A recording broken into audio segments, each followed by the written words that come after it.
Caribbean premier league শুরু করেছিলেন এক অনন্য রেকর্ডের হাতছানি নিয়ে। তবে শুরুটা একেবারে নিজের ছায়াতলে ঢাকা ছিলেন সাকিব আল হাসান। প্রথম ম্যাচে ৪৯৮ উইকেট হাতে নিয়ে মাঠে নামলেও কাঙ্ক্ষিত মাইলফলকে পৌঁছাতে পারেননি তিনি। পরের ম্যাচেও ছিল উইকেট শূন্য।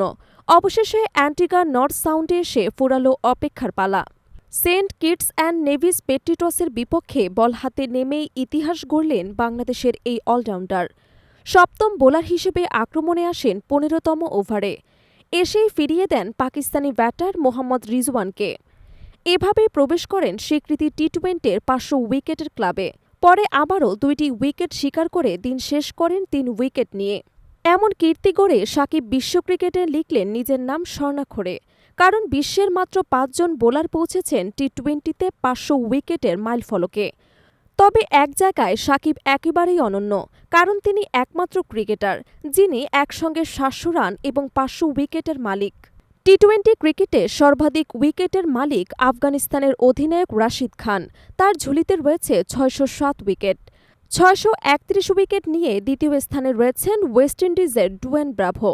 তালিকার তৃতীয় স্থানে আছেন সুনীল নারিন এবং চতুর্থ স্থানে রয়েছে পটুয়া স্পিনার ইমরান তাহির।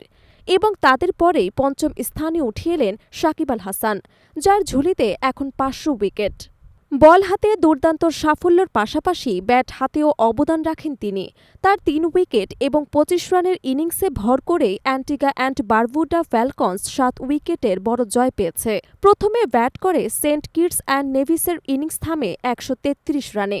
জবাবে ২ বল হাতে রেখে লক্ষ্য ছুঁয়ে ফেলে অ্যান্টিগা। এর ম্যাচের মধ্য দিয়ে আবারও প্রমাণ হল কেন সাকিব আল হাসানকে বিশ্বের অন্যতম সেরা অলরাউন্ডার বলা হয়। ক্যারিয়ারের শেষ প্রান্তে গিয়েও তিনি দেখিয়ে দিচ্ছেন তার দক্ষতা, অভিজ্ঞতা এবং ক্রিকেটীয় প্রজ্ঞা।